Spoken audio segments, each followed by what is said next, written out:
we talked about on the phone, you mentioned the look at me that you were doing was this, like we did in class. Well, this is great, especially if you're out and about and he locks onto somebody. That's going to take a lot of muscle to get him in there. And that's more of a get to know you type situation.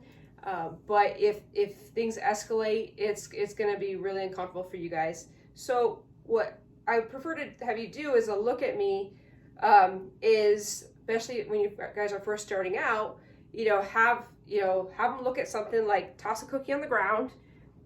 He's like, no, we're gonna. He's a very well set up dog. But if they look at them, if they look at whatever's on the ground, say their name, say Bishop, and when they look at you, reward it with a cookie, pet them, love on them, get them used to this in a comfortable scenario before you take it on the road. I know, good boy.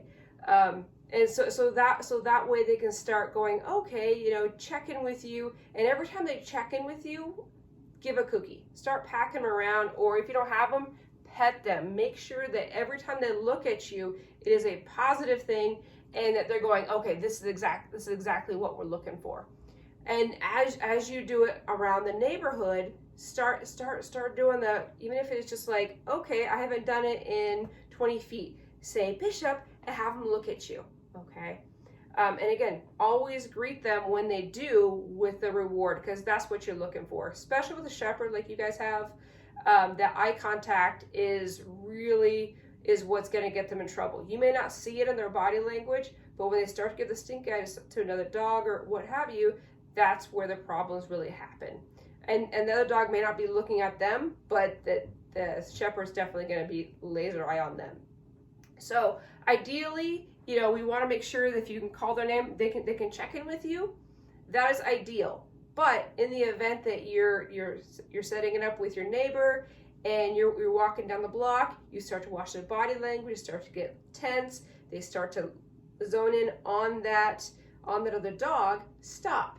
Okay, don't go in. Go, hey, it might get better, because again, we want them to be comfortable and looking to us to say, is it okay, Mom? Is it okay? That's what we want. So again, ideally, we would like them to call their name and have them look at us. And again, that's a pattern behavior, and that will happen as they get more comfortable. But if they lock on and they're not letting it go, what I would do is, kind of we talked about on the phone, is to have, obviously this is going to be clipped on. You can take two hands. The first hand's going to be right next to the clip. The other hand's going to be right here. Okay, Bishop, touch. Good boy. So clip it back on. So if you see Hero, look at locking on the other dog, stop. Don't get too close. Again, he's telling you this is where I'm comfortable. All right. So if you can't get his head back to you, again, we need to have it. Make sure, hey, if you don't come in, it's going to be uncomfortable and it's going to suck a little bit. So you're going to take two hands, one by the clip of the leash and the other one, and you're just going to say out or leave it or whatever it is, and you're going to wait a second or two. You want to make sure you wait a second or two rather than just saying the command and then boom, there it is. You want them to go, ooh, okay, I hear that command, and I'm probably going to get a correction right after that. So we want them to start going, I'm going to work towards this. So take two hands, leave it or out, and then pop. I'm not going to pop him because he's probably already going to be upset with me. And then if he's still locking on, do it again, okay? And so we want to make sure we can continue to do this. And then when he looks away, good boy, yes, good job. That's what we want to see, a good boy. But watch their body language. Like I said, ideally you want to be able to set it up and call their name, say, watch me. I do touch a lot. Touch is big with him. If I know that he has a lot of distractions, I set up with a touch. But if he's going to be a jerk about it, you want to make sure, or he's uncomfortable, you want to make sure that you can give a correction in there. But you can still layer the command in. And remember, we want to get 80% of him going. If you going as close as you were, and say the name, and he looks back at you, you want to get that at 80% successful before you move forward. Especially because you guys live in a small town, you're going to be doing dog walks. We want him to feel comfortable. And if he's looking at you saying, is it okay? as opposed to I got this, I can push him away. That's ideally what you want.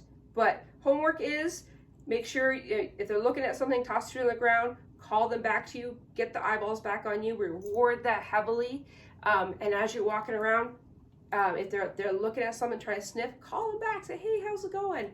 And then if you see the body language or their eyeballs are locking on something, 2 hands, say leave it, wait a second or two, ideally 2 seconds because our second is super fast, and then pop. Okay, and again, if you need to keep doing that and wait till you get those eyeballs on you again, and then reward. Because right now he's super uncomfortable, he's 6 months, he's entering that stupid hormonal phase, and it's just gonna take time, and that's okay. All right, let me know if you have any questions.